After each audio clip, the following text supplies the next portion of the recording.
ప్రకాశం జిల్లాలో సీజనల్ వ్యాధులు జిల్లా ప్రజలను భయాందోళనకు గురిచేస్తున్నాయి. వాతావరణ మార్పులతో డెంగ్యూ, మలేరియా, టైఫాయిడ్, డయేరియా కేసులు రోజురోజుకు పెరుగుతున్నాయి. ఇటు ప్రైవేటు, ప్రభుత్వ ఆసుపత్రులు జ్వర పీడితులతో నిండిపోతున్నాయి. సీజనల్ వ్యాధుల పట్ల ప్రజలు అప్రమత్తంగా ఉండాలని సూచిస్తున్నారు. సీజనల్ వ్యాధులు ప్రబలకుండా చర్యలు తీసుకుంటున్నట్లు జిల్లా వైద్య అధికారి సురేష్ చెప్పారు. పూర్తి వివరాలు మా ప్రతినిధి జయరాం అందిస్తారు. ప్రకాశం జిల్లాలో సీజనల్ వ్యాధులు ఆందోళనకు కలిగిస్తున్నాయి. రోజు రోజు కూడా ఈ డెత్ సంఖ్య కూడా పెరుగుతుంది. అసలు జిల్లాలో ఎటువంటి సిచ్యువేషన్ ఉంది ఏంటంటే అనడానికి ప్రస్తుతం అనడానికి డిఎంహెచ్ఓ గారు ఉన్నారు. ఒకసారి మాట్లాడుతుంది. సార్ చెప్పండి, సీజనల్ వ్యాధులు ఆందోళన కలిగిస్తున్నాయి, ఎట్లుంది పరిస్థితి? నమస్కారం అండి, నా పేరు డాక్టర్ సురేష్ కుమార్, జిల్లా వైద్య ఆరోగ్య శాఖ అధికారిని. ఈ సీజనల్ వ్యాధులు ఈ వర్షాకాలం బిగినింగ్తోనే మనకు ప్రారంభమవుతాయి. ఇందులో మొదట చెప్పుకోవాల్సింది డయేరియా, అంటే విరేచనలు కావడం. సో వర్షాకాలంలో వర్షాలు నీళ్లు కలుషితమయ్యి లేదా వాటర్ పైప్స్ అవి లీకేజ్ కావడం వల్ల ఇవి కంటామినేట్ అయిపోయే వాటర్, దీనివల్ల డయేరియా వస్తుంది. కనుక ప్రభుత్వం వారు ఏం చేశారంటే జూలై, ఆగస్టు ఈ 2 నెలలలో స్టాప్ డయేరియా అనే ప్రోగ్రాం పెట్టారు. ముఖ్యంగా ఈ ప్రోగ్రాంలో పుట్టిన బిడ్డ నుంచి 5 సంవత్సరాల బిడ్డల మీద కాన్సన్ట్రేట్ చేస్తాం. ఎందుకంటే ఈ 5 సంవత్సరాల లోపు పిల్లల్లో కొన్ని మరణాలు సంభవిస్తాయి. ఆ మరణాలకు కారణాలు ముఖ్యంగా 1 న్యూమోనియా, 2 డయేరియా అంటే విరోచనాలు కావడం. సో విరోచనాల వల్ల ఎందుకు చనిపోతారంటే ఉన్న శరీరంలో ఉన్న ద్రవాలన్నీ వెళ్ళిపోయి డీహైడ్రేషన్ వల్ల చనిపోతారు. అంటే సార్ ఇప్పటి వరకు మన జిల్లాలో ఈ డయేరియా కేసులు ఎన్ని నమోదయ్యాయి, ఏంటి ఏం చెప్తారు? డయేరియా వరకు ఈ మన జిల్లాలో ఇప్పటి వరకు దాదాపు 35 కేసులు రిమ్స్లో అడ్మిట్ అయినాయి డీహైడ్రేషన్ తోటి.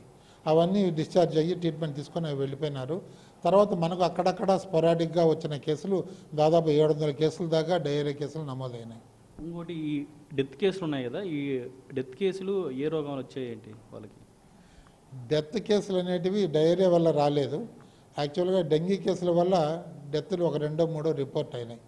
డెంగీ వల్ల వచ్చాయి. మలేరియా వల్ల కానీ డయేరియా వల్ల కానీ ఎటువంటి మరణాలు సంభవించలేదు జిల్లాలో.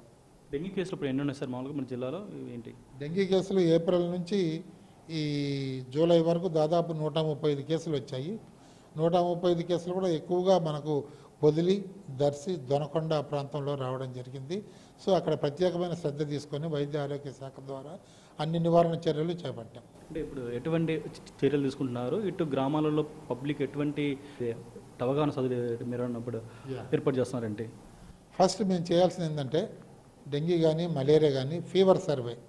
ప్రతి ఇంటికి వెళ్ళి ఎవరికన్నా జ్వరం ఉందా అని అడుగుతాం. జ్వరం ఉంది అని ఉంటే వాళ్ళకు వెంటనే మలేరియా టెస్టులు చేస్తాం. మలేరియా టెస్టు రక్తపోత ద్వారా కానీ లేదా ర్యాపిడ్ డయాగ్నోస్టిక్ టెస్ట్ ద్వారా కానీ కన్ఫర్మ్ చేస్తాం అది మలేరియానా కాదా అని. మలేరియాని కన్ఫర్మ్ అయితే దానికి ట్రీట్మెంట్ ఇస్తాం. ఇంతవరకు 14 కేసులు వచ్చాయి పోయిన ఏప్రిల్ నుంచి.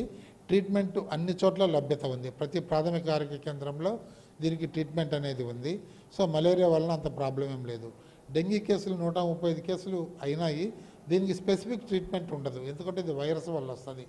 ఒకవేళ జ్వరం ఉంటే పారాసిటమాల్ ఇవ్వడము, లేదు ఏదైనా ఇన్ఫెక్షన్ ఉంటే యాంటీబయాటిక్స్ ఇవ్వడము, ప్లేట్లెట్స్ తగ్గితే ప్లేట్లెట్స్ ఎక్కించడము, అంతేగాని యాంటీవైరల్ డ్రగ్స్ ఏమి సామాన్యంగా వీటికి వాడడం జరగదు. మెడిసిన్స్ ఇప్పుడు అందుబాటులో ఉన్నాయి సార్? అప్పుడు అన్ని ఆసుపత్రుల్లో ప్రతి ఒక్క హాస్పిటల్లో అందుబాటులో ఉన్నాయి.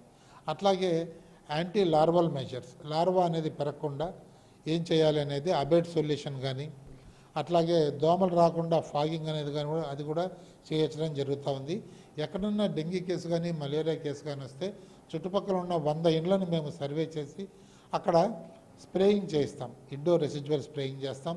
తర్వాత పరిసరాల పరిశుభ్రత బాగుండాలా, ప్రజల్లో అవగాహన కల్పించాలి. సాయంత్రం అయితేనే కిటికీలు, తలుపులు వేసుకోండి, పొడవాటి దుస్తులు వాడండి, దోమతెరలు వాడండి, వీలైతే యాపాకు మంట ఇంటి బయట పొగబెట్టుకోండి. అవసరమైన వాళ్ళు జెట్ లిక్విడ్స్ కానీ ఇవి వాడుతుంటారు. కానీ అన్నిటికంటే దోమతెర అనేది దోమల నుంచి పూర్తి రక్షణ ఇస్తుంది అనేది వాళ్ళకు తెలియజేస్తున్నాం. సో ఇది మొత్తానికి ఇటు జిల్లా వ్యాప్తంగా ఈ సీజనల్ వ్యాధులను అరికట్టడానికి ఇటు గవర్నమెంట్ సైడ్ నుంచి కూడా అన్ని యాక్షన్ ప్లాన్స్ ఇటు చేస్తామని కూడా అయితే ఇక్కడ డిఎంహెచ్ వారు మనతో ఇక్కడ చెప్తున్న పరిస్థితి. వీడియో జర్నలిస్ట్ చంటితో జయరాం, బిగ్ టీవీ, ఒంగోలు నుంచి.